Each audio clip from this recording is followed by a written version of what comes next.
Influencer talks के इस episode में आप सभी का स्वागत है। हमारी ये कोशिश हर एपिसोड में रहती है कि हम आपको एक ऐसे व्यक्तित्व से, एक ऐसे सक्सेसफुल इंसान से मिलवाएं जो आपके लिए एक प्रेरणा स्रोत बन सके। हम सभी जितने भी सक्सेसफुल लोग होते हैं किसी भी फील्ड में, उनकी तरफ इस आकर्षित होते हैं क्योंकि हम उनसे कुछ सीखना चाहते हैं, कुछ समझना चाहते हैं, हम उनसे मिलना चाहते हैं, हमको छूना चाहते हैं। लेकिन ये बहुत पुरानी कहावत है कि 1000 मील का सफर भी एक पहले कदम से शुरू होता है।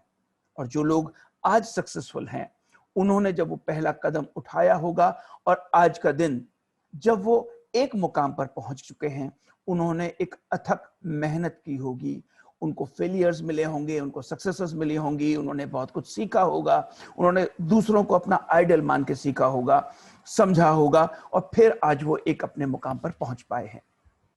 फिल्म निर्देशन एक ऐसा काम है जिसको बहुत से लोग करना चाहते हैं, लेकिन बीइंग ए निर्देशक, ए डायरेक्टर ऑफ ए फिल्म, उस इंसान को बहुत से जीवन जीने पड़ते हैं। जितने कैरेक्टर्स होते हैं उनको समझना पड़ता है, कैमरा आना चाहिए, लाइट आनी चाहिए, म्यूजिक की समझ होनी चाहिए। तो इसके लिए हर इंसान को एक बहुत लंबा स्ट्रगल करना पड़ता है।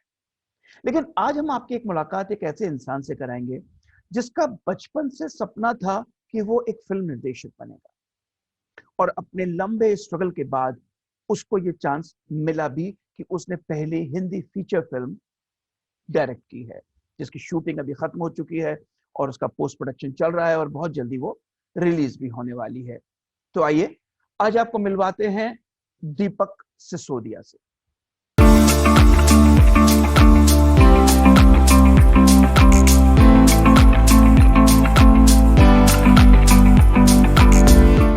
दीपक जी, आपका द इन्फ्लुएंसर टॉक्स में बहुत बहुत स्वागत है। Welcome to the show. जी, आपका बहुत बहुत शुक्रिया मुझे यहाँ बुलाने के लिए, बहुत बहुत शुक्रिया। दीपक, जितना मैं आपके बारे में जान पाया हूँ, समझ पाया हूँ कि दिल्ली के कोटला मुबारकपुर का एक लड़का बचपन में ही ये सोचता है कि उसको और कुछ नहीं, फिल्म निर्देशन करना है।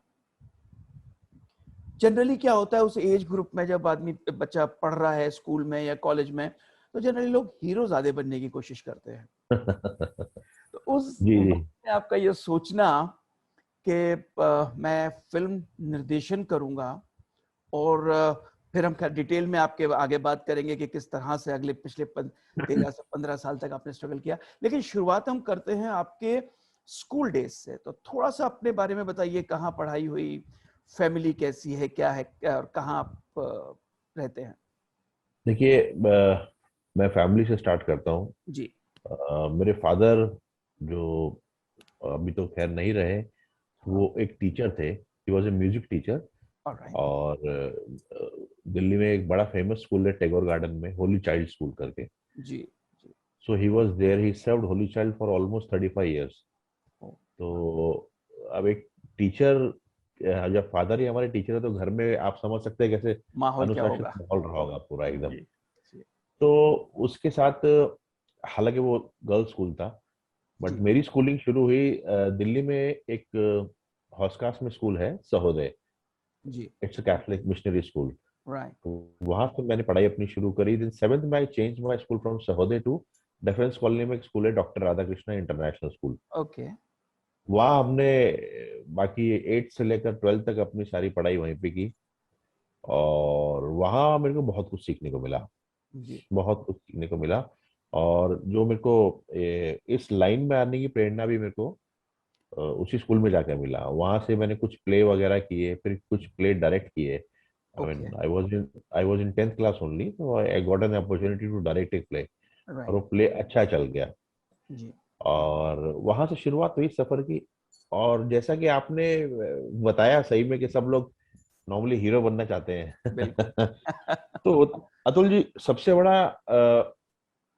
सबसे बड़ी चीज जो मैं इस दुनिया में मानता हूँ ना, कि अगर इंसान अपने आप को एक्सेप्ट कर ले जी। कि वो ये कर सकता है, वो नहीं कर सकता, तो मेरे ख्याल से आधा रास्ता हमारा वैसे ही साफ हो जाता है। बिल्कुल ठीक बात है। क्योंकि अभी मैं यहाँ बॉम्बे में रहता हूँ, तो मैं बहुत से ऐसे लोगों से मिलता हूँ, बहुत से ऑडिशंस हम लोग करते हैं। जी कि वो आदमी पिछले 10-10 साल से स्ट्रगल कर रहे हैं एक्टर बनने के लिए। जी जी जी। वो तो 2 लाइनें बोलते हैं तो वो कांपने लगते हैं। हाँ हाँ हाँ हाँ। तो मिस गाइडेड होते हैं वो लोग जी एक्चुअली। जी जी जी। वो मेरे को शुरू से क्लियर था राइट राइट। कि मैं हीरो नहीं बन सकता। क्योंकि शीशा देखें तो अपनी सूरत सबसे प्यारी होती है, वही। सबसे प्यारी होती, सबसे बिल्कुल। प्यारी होती। लेकिन बेसिकली आपका कहना यह है कि फोकस्ड होना जरूरी है, कि आपको अपनी स्ट्रेंथ से ज्यादा अगर आपको अपनी कमजोरियां भी मालूम हैं तो वो एग्जैक्टली। आपको एक नजरिया बनाने में बहुत मददगार होती हैं। मेरे मेरे ख्याल से सबसे पहले आपको अपनी कमजोरियां ही पता होनी चाहिए। जी। जब आपको अपनी कमजोरियां पता लग जाएगी तो ऑटोमेटिकली जो बचेगा वो आपकी स्ट्रेंथ ही होगी। एक बहुत पुरानी कहावत है अंग्रेजी में जी। कि practice makes a man perfect. Right right. But उस वो कहावत को मैं थोड़ा रेक्टिफाई करना चाहूंगा कि एक्चुअली वो ऐसे होना चाहिए कि perfect practice makes a man perfect. Alright. अगर आप वेरी। गलत चीज की प्रैक्टिस करते रहेंगे, जी आप में काबिलियत नहीं है हीरो बनने की, लेकिन आप लगे रहेंगे, भाई आप 20 साल लगे रहो, जी लेकिन जो जी। वो बात अंदर है ही नहीं है ही आपके, नहीं था। तो फिर आप कैसे बन जाएंगे? इसलिए सबसे पहले इस लाइन में आने वाले लोगों को सबसे पहले तो समझना चाहिए कि वो किस चीज के लिए परफेक्ट है। Correct correct. बहुत जरूरी है। दीपक, आपने बताया कि आपने क्लास 8 से 12th के बीच में आपका ये इंटरेस्ट एक डायरेक्शन में शुरू हुआ था और आपने कुछ स्टेज प्लेस को डायरेक्ट किया। तो उसके बाद वहां से कहाँ बढ़ना हुआ शुरू हुआ आपका? क्या आपने कमर्शियल स्टेज किया या किस तरह से आपने आगे बढ़े इसमें? जी, उसके बाद एक्चुअली हमने कमर्शियल स्टेज ही स्टार्ट किया था। जी क्योंकि अगर आपको डायरेक्शन भी करनी है तो आपको एक्टिंग से लेकर प्रोडक्शन से लेकर हर चीज की नॉलेज होनी चाहिए जी बेसिकली। जी जी। So I started by doing production for this stage and all. तो राइट बैक स्टेज हम लोग बहुत संभाला, हमने बहुत से प्ले हमने बैक स्टेज किए, फिर राइट। फ्रंट स्टेज पे आके भी हमने कुछ एक्ट भी किए और देन वी स्टार्टेड डायरेक्टिंग। तो दिल्ली में बहुत एक रिनोन्ड अच्छा ग्रुप है न्यू दिल्ली प्लेयर्स करके, तो वहां से हमने अपना ये सफर शुरू किया। जी। और मुझे लगता है कि शायद मेरी जिंदगी के सबसे हसीन पल वही रहे हैं। हम्म। वो जो थिएटर की एक जिंदगी होती है, जी थिएटर की एक अलग अपनी जिंदगी होती है, एक अलग दिल्ली। दुनिया है वो। दिल्ली में मंडी हाउस में बेसिकली। राइट है, मंडी हाउस, शंकर मार्केट के ऊपर हमको जगह मिली हुई थी प्रैक्टिस करने के लिए, तो हम लोग वहीं किया करते थे प्रैक्टिस। जी जी। तो कितने साल तक ये सिलसिला चला और वहां से फिर? देखिए, स्कूल पास आउट करने के बाद ज्यादा नहीं, 5 साल तक हमने ये सब किया बस। ओके। 5 साल के बाद किया, उसके बाद आई मूव टू मुंबई। जी जी। तो मुंबई आ गया था अर्ली 2000 के आसपास में। राइट। तो यहाँ पर आके सबसे पहले मैंने as a production assistant join किया था। जी तो जिसमें मेरा काम स्क्रिप्ट को वो करवा के लाना होता था, खाली प्रिंट आउट करवा के, ये मेरा काम होता था पूरे दिन बस। ऑलराइट। ओके। हाँ, लेकिन जिस कंपनी में मैंने सबसे पहले ज्वाइन किया था, जी उस कंपनी से बहुत बड़े बड़े डायरेक्टर निकले हैं, और जिसके अंडर हम काम करते थे वो तो खैर हमें जानते भी नहीं होंगे, लेकिन हम बहुत उनके असिस्टेंट लेवल पे थे। हाँ मिस्टर हाँ। कबीर खान, जिन्होंने बड़ी बड़ी फिल्में डायरेक्ट की जी हैं, जी जी वो वहाँ पे बॉस थे। और जब मैंने वहाँ ज्वाइन किया, जी। तो इत्तेफाक से कुछ ही दिनों बाद उनको अपनी फर्स्ट फिल्म मिल गई, काबुल एक्सप्रेस। ओके। जी। तो वहां से सिलसिला शुरू हुआ, फिर राइट। प्रोडक्शन से शुरू हुआ, फिर मैं ईपी बना, फिर कुछ सीरियल मैंने ईपी ईपी के थ्रू किए।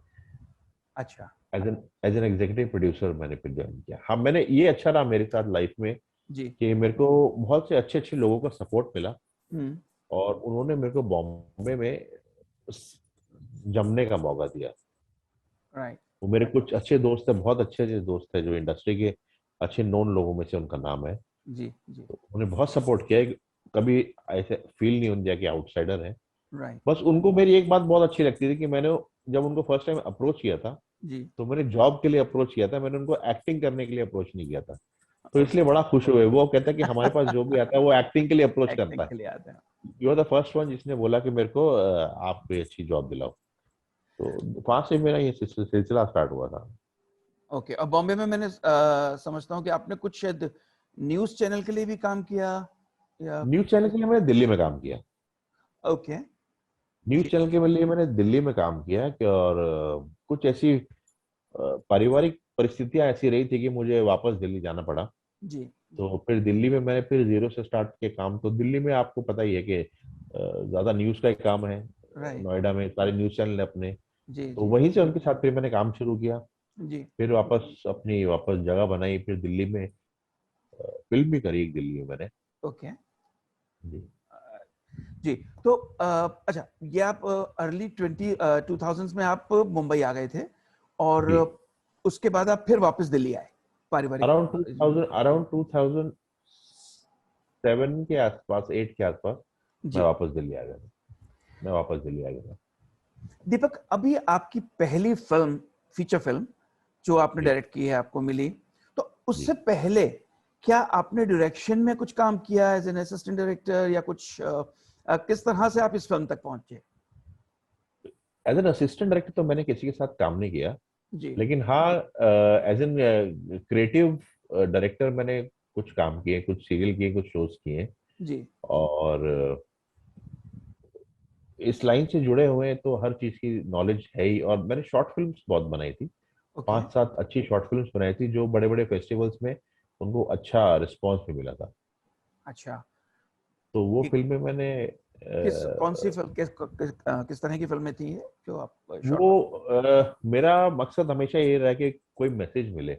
जी तो जी। आप अगर वो मेरी फिल्में देखेंगे, जैसे मेरी फिल्म है एक 2 के 4, तो उसमें बेटी बचाओ बेटी पढ़ाओ के ऊपर मैंने एक बहुत ही खूबसूरत फिल्म बनाई थी। राजस्थान में जाके शूट किया था उसको मैंने। ओके। और ऐसी ही एक फिल्म मैंने आरक्षण द किलर करके एक फिल्म बनाई है, शॉर्ट फिल्म। Right right. तो कुछ सामाजिक मुद्दों को उठाया मैंने उसमें। आप देखेंगे तो आप समझ जाएंगे कि बहुत गहराई से और बहुत लाइट मोड में मैंने उसको समझा भी दिया और लोगों को समझ में भी आ गया। Right right right. तो ये पहली फिल्म जिसका नाम शायद मन्नू और मुन्नी की शादी, जी जी तो जी। ये जिसे कहते हैं, कैसे मिली आपको? ये फिल्म आप मान लीजिए कि जो पिछले 10 साल से काम कर रहा हूँ उसी तपस्या का फल है।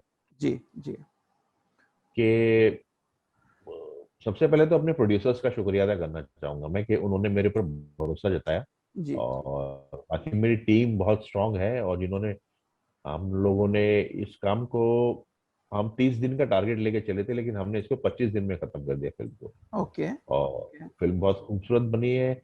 जी। श्रेयस तलपड़े जो इसमें मेन लीड एक्टर है, मतलब फैंटास्टिक एक्टर है। और या। बहुत ही बढ़िया इंसान है और बहुत सपोर्टिव इंसान है। मतलब कभी उन्होंने फील नहीं होने दिया कि वो फर्स्ट फर्स्ट टाइम डायरेक्टर के साथ काम कर रहे हैं। बहुत ओके। सपोर्ट किया उन्होंने। हाँ, और बहुत अच्छे कलाकार इसमें जी जी अतुल अतुल श्रीवास्तव जी हैं, जी। और कनिका तिवारी हैं, राजपाल यादव जी हैं। Okay okay. तो उन्हें फुल ऑन एंटरटेनमेंट फिल्म है ये। तो ये भी आपका पोस्ट प्रोडक्शन इस पे चल रहा है? पोस्ट प्रोडक्शन चालू है, अगले 2 महीने के अंदर अंदर फिल्म रिलीज हो जाएगी। ओके। जी। आप मुझे एक चीज बताएं कि आप 2016-17 में वापस मुंबई गए, उसके बाद जी। आपने फिर वहां काम शुरू किया, तो एक आपका एक्सपीरियंस इंडस्ट्री में कैसा रहा? इंडस्ट्री का एक्सपीरियंस बहुत ही फैंटास्टिक रहा। मतलब इंडस्ट्री ने हमेशा, जैसे मैंने आपको बताया, कि मुझे बड़ा सपोर्ट किया है। चाहे हम्म। वो टेलीविजन की इंडस्ट्री हो, चाहे वो फिल्म की इंडस्ट्री हो। कई लोगों से मिलता हूँ, जैसे लोग कहते हैं कि हमें यहाँ 20-20 साल हो गए हाँ हाँ फिल्म के लिए ट्राई करते हुए, लेकिन हमें फिल्म नहीं मिली आज तक, और तेरे को फिल्म मिल गई, यू आर लकी गाय। हाँ। मैंने कहा आई एम लकी गाय कह सकते हैं आप, लेकिन ये बहुत मेहनत के बाद भी मिला है। दूसरा कि मेरा मानना ये है अतुल जी, कि अगर आपका सराउंडिंग अच्छी है, आपके लोग अच्छे हैं आसपास, जी जी then only you can grow. आप अकेले कभी ग्रो नहीं कर सकते। तो मेरे आसपास के लोग बड़े अच्छे हैं जिनकी वजह से मुझे ये काम मिला, जी। जिन्होंने मुझे रेकमेंड किया। हम्म। और इसमें आसानी रही मुझे, और बड़ा सपोर्ट किया लोगों ने मुझे। Okay okay.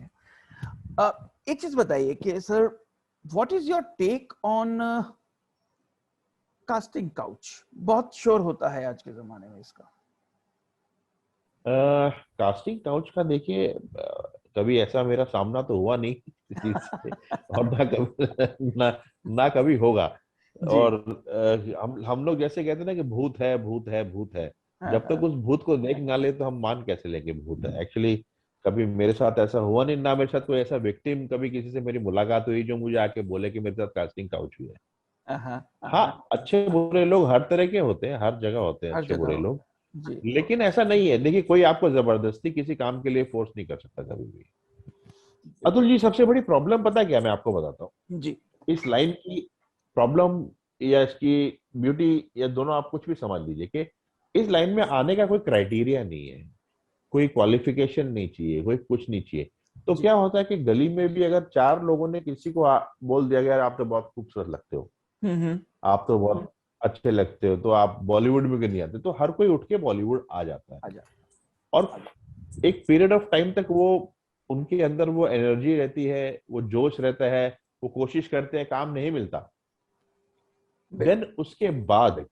उसके बाद अगर कोई गया, तो फिर वो ऐसी चीजों में जाके इन्वॉल्व होता है, क्योंकि उनके पास कोई और, लगता है उनको कोई और ऑप्शन नहीं होती। और ऐसे लोग बहुत ज्यादा है बॉम्बे में, कि जो कुछ कर नहीं पा रहे बेचारे, लेकिन वापस घर भी नहीं जा पा रहे, और यहाँ बहुत बुरी बदतर हालत में रह रहे हैं। जी जी जी जी। बिल्कुल। मेरा वो हमेशा एक, से जी सॉरी सॉरी, जी प्लीज। कि मेरा हमेशा से मानना ये रहा है कि इंडस्ट्री में अगर कोई जाता है तो उसको, एक तो जो हम आपने शुरुआत में बात कही कि उसको ये मालूम होना चाहिए कि उसकी कमजोरियां क्या हैं, क्या वो नहीं कर सकता है, बिल्कुल तो अपने आप बिल्कुल उसको बिल्कुल मालूम होगा क्या कर सकता है। और दूसरा, शायद एक टाइम फ्रेम के साथ जाना चाहिए कि सर मुझे सफलता बिल्कुल मिलेगी तो मैं 3 साल में कुछ करूंगा या मैं 5 साल में कुछ कर लूंगा, और नहीं है तो अपने बिल्कुल। गांव वापस जाके, अपने घर वापस जाके अपनी जिंदगी को शुरू कर सकते हैं दोबारा, क्यों नहीं? क्योंकि वो वो ही इस लाइन में नहीं हो पाती, आप मानेंगे जी जी कि ये लाइन एक तरीके से मृग तृष्णा है, जो मिराज बोलते हैं ना, जी मिराज, जी जी, बिल्कुल बिल्कुल बिल्कुल। कि बस हमें थोड़ी दूर पर दिखता है कि पानी है, हम उसके पीछे दौड़े जा रहे हैं, और वो पानी कभी मिलता नहीं हमको। राइट। और आप बिलीव कीजिए कि जो टैलेंटेड है, बहुत से एग्जाम्पल हमारे साथ में, जैसे जी नवाजुद्दीन सिद्दीकी साहब का एग्जाम्पल है, उनको 18 साल बाद जाके काम मिला, और बिल्कुल। इतना जबरदस्त उन्होंने राइज किया कि करेक्ट। वो आज टॉप इंडस्ट्री में टॉप है। जी। लेकिन क्यों मिला? क्योंकि वो डिजर्विंग थे, और उनके अंदर टैलेंट था। लेकिन राइट ऐसे बहुत से लोग हैं जो 10-10 साल से धक्के खा रहे हैं, राइट। वापस जाने में शर्म आती है उनको, और बिल्कुल। यहाँ पे बस वेट किए जा रहे हैं, और वक्त ऐसे ही गुजर जा रहा है बस। ये जो फिल्म आपने अभी बनाई, इसको शूट, ये शूट के दौरान कोई ऐसी इंसिडेंट्स जो आपको याद आता हो, जो आप बड़ा मूविंग रहा है या बड़ा इंटरेस्टिंग रहा है, उसको आप यहाँ बताना चाहेंगे? ऐसे तो बहुत से मोमेंट, क्योंकि हमारी जो यूनिट थी, हमारे जो टीम ऑफ एक्टर्स थे, जी वो सब बहुत ही सपोर्टिव और बहुत ही हंसमुख मिजाज के थे, जी। जो कि बड़ा फायदा रहा कि फिल्म बड़ी हमारी कॉमेडी है, तो उसमें और हमें पुश मिला उस फिल्म के लिए। Right right. ऐसे बहुत से छोटे छोटे किस्से हैं, मतलब बहुत से, मतलब अभी मैं याद करूंगा तो शायद मुझे याद भी ना आए, बट जो जिस जगह पे हम शूटिंग के लिए गए थे, जो जगह मैंने चुनी थी, जी जी। पुष्कर राजस्थान में हमने शूटिंग की अपनी फिल्म की। Right right. जी तो पुष्कर अपने आप में ही बहुत खूबसूरत जगह है, बहुत ही खूबसूरत जगह है। जी वहां पे किसी ने अभी तक शूट नहीं किया था, लेकिन आप हमारी फिल्म देखेंगे तो मेरे ख्याल से, और आई एम श्योर कि मेरी फिल्म देखने के बाद जी। लोग डेफिनेटली पुष्कर जाके शूट करके आएंगे। तो ओके। पुष्कर का एक बड़ा अच्छा किस्सा है मेरे पास, जी। पुष्कर जगह का, हाँ जो हाँ। ब्लेस्ड है। ब्रह्मा जी का एकमात्र मंदिर एक है बड़ा पूरे मंदिर है वहां यूनिवर्स में पर। वहां जी पे। जी। तो ब्रह्मा जी का, और पास में अजमेर दरगाह है, इन लोगों का इतना मेरे ऊपर ब्लेसिंग रही कि हमारी पूरी शूट के दौरान हाँ हाँ। ना तो कोई बंदा बीमार पड़ा, ओके और ना ना ना कोई लॉकडाउन जैसी परिस्थिति आई। Okay okay. आपने कब और शूट किया जैसे था? हमारा, किन डेट्स में आपने शूट किया? ये अभी मार्च में। अच्छा, इसी साल मार्च में आपने शूट किया? हाँ ओके। हाँ। तो जैसे ही हमारा शूट खत्म हुआ, और हाँ, 2 दिन बाद वहां लॉकडाउन लग गया। बिल्कुल। राइट। तो ये चीज हमेशा याद रहेगी, क्योंकि ये ब्लेसिंग थी कि जी। हमारा काम रुका नहीं किसी भी तरीके से बस। दीपक जी, फ्यूचर में आप किस जॉनर में काम करना चाहेंगे एज ए डायरेक्टर? अभी तो आपने कॉमियो कॉमियो किया है। अतुल जी, मेरा मानना है कि मैं ज्यादातर कोशिश करूंगा कॉमेडी के लिए, ओके। क्योंकि ये अगर आप थोड़ी सी भी अच्छी कॉमेडी बना सकते हैं, तो एक बड़ा सेफ जॉनर होता है ये। जी जी दूसरा क्या है ना कि जो मास है अपना, इंडियन मास जो है, जी जो ज्यादा पिक्चरें देखता है, जी जी। वो सब अपनी जिंदगी में कहीं ना कहीं किसी चीज से परेशान रहता है आज के समय। कोई किसी चीज से परेशान है, कोई काम से, कोई नौकरी से, कोई धंधे से, कोई जी किसी चीज से। जी हर कोई खुश होना चाहता है। बिल्कुल। हर कोई खुश होना चाहता है। तो हम्म। आज के समय 500 रुपए खर्च करके बहुत कम लोग होते हैं जो रोना पीटना जाना देखना चाहते हैं। मैं चाहता हूँ कि लोगों को बस हम हंस हंसाते रहें, खुश रहें। लेकिन खुद हंसना या दूसरे को हंसाना बहुत मुश्किल काम है आज के जमाने में, ये भी आप बहुत मानेंगे। मतलब बहुत आई मुश्किल थिंक है। इवन एज एन आर्ट एक हम्म, कॉमिक फिल्म बनाना ज्यादा मुश्किल है बनस्पत किसी भी और सीरियस टॉपिक को लेकर। बिल्कुल बिल्कुल सही कह रहे हैं आप। बिल्कुल। बट मैं ये मानता हूँ कि अगर आप वो एक पहले की कॉमेडी में, जो पहले 70s में या 80s में या 90s में फिल्म बना करती थी, जी वो कॉमेडीज जो होती थी उनका कोई सेंस नहीं होता था। अभी क्या है, अगर आप किसी को ऐसी चीज दिखाएं जो उसकी लाइफ में भी हो रही है रोज, हम्म। और जो कुछ ऐसे डायलॉग पे बात करें जो रोजमर्रा की जिंदगी में वो यूज कर रहा है सब कुछ, तो वो जी उससे बड़ा खुश होता है। अरे यार, ये तो मैं भी बोलता हूँ, ये फिल्म में आ रहा है, देखो। वैसे जो बड़े बड़े छोटे छोटे मुद्दे, जैसे रिसेंटली बहुत अच्छी अच्छी फिल्में बनी है अपने राइट बॉलीवुड में। राइट जी। हाँ, तो जैसे एक बड़ी इंटरेस्टिंग फिल्म मेरे को बड़ी पसंद है, जैसे बाला करके एक फिल्म आई थी ओके जी। आयुष्मान खुराना की। हम्म। तो वो बड़ा ही सेंसिटिव मुद्दा था जिसमें बाल्डनेस पे उसने फिल्म बनाई थी, लेकिन राइट। उसको कितना कॉमिकली उन्होंने प्ले किया। और जो एक्चुअली जो लोग हेयर लॉस से सफर कर रहे हैं, हाँ हाँ। उन्होंने हर वो छोटा छोटा काम किया था जो उस फिल्म में दिखाया गया है। ओके। वो बहुत से ऐसे लोगों को मैं जानता हूँ, तो वो अच्छा, तो मैसेज के अपने साथ आप साथ को बड़ा। रिलेट कर पाते हैं उससे। राइट राइट बिल्कुल। Right right right. जब आप अपने आप को रिलेट कर लोगे, तो वो ऑटोमेटिकली वो फिल्म हिट हो जाएगी। दीपक ये बताएं कि आप एज ए डायरेक्टर जब कोई स्क्रिप्ट आपके सामने आती है तो उसमें सबसे पहले आप क्या देखते हैं कि आप इस फिल्म को करना चाहेंगे, स्क्रिप्ट में क्या देखते हैं? देखिए, स्क्रिप्ट, जैसे अगर मेरे सामने अभी अभी भी बहुत सी स्क्रिप्ट पढ़ रहे हैं हम लोग बैठ के। जी जी। क्या है ना कि जब आप किसी स्क्रिप्ट के सिनॉप्सिस पढ़ते हैं, उसी में आप क्लिक हो जाते हैं कि हाँ यार, ये कि काम करने वाली है कि नहीं, काम कर, मतलब काम करेगी नहीं करेगी वो तो ऑडियंस डिसाइड करेगी, लेकिन राइट आपको उसने अपील किया कि नहीं किया है। राइट। तो मैं ज्यादातर कोशिश करता हूँ कि रियल लाइफ से जुड़ी हुई चीजें ओके। उठा सकूं। जैसे ये फिल्म है हम्म। अपनी, जो हमने अभी मन्नू और मुन्नी की शादी करी है, जी ये भी रियल लाइफ से है। बहुत से लोग आज के समय जी। इंडिया में इसलिए परेशान है कि उनकी शादियां नहीं हो रही है। ओके। राइट। बहुत से जवान लड़के इसलिए परेशान है कि उनकी शादियां नहीं हो रही है। जी। और कई लोगों को तो पता ही नहीं है कि उनकी शादी क्यों नहीं हो पा रही है। हम्म। तो ऐसे ही एक छोटा सा मुद्दा हमने इसमें उठाया है जी। कि ऐसा भी हो सकता है कि जिसकी वजह से आपकी शादी ना हो रही ओह ओके है। गुड। बिल्कुल। तो अभी इसका लिए 2 महीने इंतजार करना पड़ेगा। हाँ प्लीज, 2 महीने आप इंतजार करके फिल्म को देखेंगे, आपको बड़ा मजा आएगा। जी। और डेफिनेटली आप भी किसी ना किसी को रिलेट करेंगे, यार यार हाँ यार, उसके साथ भी यही प्रॉब्लम थी, अब पता लगा वो क्या प्रॉब्लम थी। तो अभी फ्यूचर कोई प्रोजेक्ट्स आपके हाथ में हैं जिन पे आप काम कर रहे हैं? जी, अभी एक बड़ी इंटरेस्टिंग स्क्रिप्ट पढ़ रहा हूँ मैं, और शायद होपफुली उसमें जल्दी हम काम शुरू कर देंगे वो फिल्म बनाने का।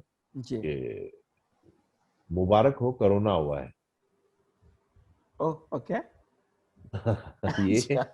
कुछ अगेन एक बड़ी हाँ इंटरेस्टिंग कॉमेडी फिल्म है ये। हाँ। तो इस पे अभी हम काम कर रहे हैं, जी। और डेफिनेटली इससे भी लोग अपने आप को बहुत रिलेट करेंगे, और थोड़ा लाइटर मोड पे रिलेट करेंगे। Okay that's great. हाँ, तो जो कोरोना से जो भयंकर लोगों को पीड़ाएं पहुंची है, जी जी। उससे शांत हो गए लोग, इससे कम से कम उसको देख के। लास्ट में दीपक आप ये जो हम एनीवे शुरू में भी बात करी थी आपने बताया, लेकिन जो वहाँ पे न्यू कमर्स हैं, आपको आज वहाँ पे इंडस्ट्री में 15 साल के करीब हो गए हैं या शायद ज्यादा ही हो गए हैं, और आज आपको एक कह सकते हैं कि आपको ये जो आपने सोचा था, जो सपना था, उसका पहला स्टेप आपको मिल गया। जी जी बिल्कुल। लेकिन जो स्ट्रगलर्स हैं, जो नए न्यू कमर्स हैं, स्पेशली स्ट्रगलर्स की मैं बात नहीं करूंगा, जो अब आना चाहते हैं, वो हम्म। उनके लिए कोई एडवाइस, कुछ ऐसा, यंगस्टर्स जो हैं? अतुल जी, जैसे मैंने आपको बताया स्टार्टिंग में कि एक तो इस लाइन में आने का कोई क्राइटेरिया नहीं है कि आपको ये पढ़ाई करके आनी है या बिल्कुल। वो करके आना है, तो कोई भी उठ के आता है। जी सबसे पहले तो कि आप उन लोगों को समझा ही नहीं सकते हो। अगर आज के समय आप किसी को समझाते हो ना, कि भाई तू इस चीज के लिए फिट नहीं है, तो इसका मतलब आप उसके दुश्मन बन गए। ठीक है। और इस लाइन में तो कोई समझने को भी तैयार नहीं, क्योंकि हर कोई जब बॉम्बे आता है एक्टर बनने, तो वो जब ट्रेन से या एयरपोर्ट से निकलता है तो वो एक एक्टर ही होता है, उसको लगता है कि मैं बन चुका हूँ एक्टर। लेकिन यहाँ आने के बाद उसको धीरे धीरे पता लगने लगता है कि वो किस लाइन के लिए उसको, अच्छा ये भी जरूर है अतुल जी कि अगर आप 1-1.5 महीने में समझ जाओगे कि आप किस कौन सी फील्ड के लिए आप परफेक्ट हो, हाँ हाँ हाँ। अगर उस टाइम आप पहचान लेते हो अपने आप को और उस जी। तरफ निकल जाते हो, तो आप सरवाइव कर जाओगे। राइट। अदरवाइज अननेसेसरीली हम भागते रहेंगे। जी एक लिस्ट है ऐसे लोगों की कि जो अननेसेसरीली भाग रहे हैं बस जी रेस में, लेकिन वो कभी उस चीज में पहुंच नहीं पाएंगे। जो नए लोग आ रहे हैं उनसे मेरा सिर्फ यही कहना है, एक रिक्वेस्ट है बल्कि कहूंगा, हाँ हाँ। कि देखिए बड़ी मुश्किल से और बड़े कैसे कैसे आपके माँ बाप या हमारे माँ बाप हमको कैसी कैसी सिचुएशंस में से निकाल के पाल पोस के बड़ा करते हैं, जो हमको नहीं पता लगेगा। जब हम माँ बाप बनते हैं तब हमें पता लगता है कि कैसी कैसी सिचुएशंस रही होगी उनके साथ। बिल्कुल। तो बहुत मेहनत करके वो आपको आपसे कई उम्मीदें रखते हैं थोड़ी बहुत, कि आप उनके लिए छोड़ो अपने लिए कुछ अच्छा कर लो। बिल्कुल बिल्कुल। तो आप उनकी थोड़ी सी ध्यान रखते हो, थोड़ा सा इज्जत रखते हो, आप डेफिनेटली आइए, बॉम्बे हम्म। दिल्ली कहीं भी जाइए, आप कोशिश करिए। लेकिन जैसा कि आपने बड़ी सही बात कही थी कि अपने आप को एक टाइम फ्रेम दीजिए, जी। एक टाइम फ्रेम दीजिए। हम्म। और अगर बात नहीं बनती है, मैं तो ईश्वर से बोलूंगा, चाहूंगा कि बिल्कुल। प्रार्थना करूंगा कि बात बने आप सब लोगों की, बट हम्म। अगर आपकी बात नहीं बनती है जी। तो आप वापस जाइए, शर्माइए मत राइट। कि लोग क्या कहेंगे। लोग कुछ तो लोग कहेंगे, लोगों का काम है कहना, वो बड़ा अच्छा लेखक शायर ने लिखा था उस ठीक समय। बात है, वो बिल्कुल। कहेंगे कहेंगे, तो उसमें आप बिल्कुल वक्त जाया ना करें। बहुत से लोग मैंने यहाँ पे देखे हैं कि गलत गलत धंधों में लग जाते हैं, गलत गलत कामों में लग जाते हैं, सिर्फ हम्म। इसलिए कि कुछ करके दिखाना जी। है। ठीक है। तो और दूसरा जो सबसे इम्पोर्टेंट चीज है कि अगर आप बॉलीवुड में एक्टर बनना चाहते हैं, डायरेक्टर बनना चाहते हैं, या कुछ भी करना चाहते हैं, तो जी। उसकी प्रॉपर तालीम लीजिए, उसकी प्रॉपर राइट। स्टडी कीजिए, उसकी प्रॉपर पढ़ाई कीजिए, उसकी हम्म। प्रॉपर नॉलेज लीजिए। बहुत से, अगर आप दिल्ली बम्बई कहाँ कहाँ से भी आना चाहते हैं, हर जगह बहुत अच्छे अच्छे इंस्टीट्यूट्स खुले हुए हैं।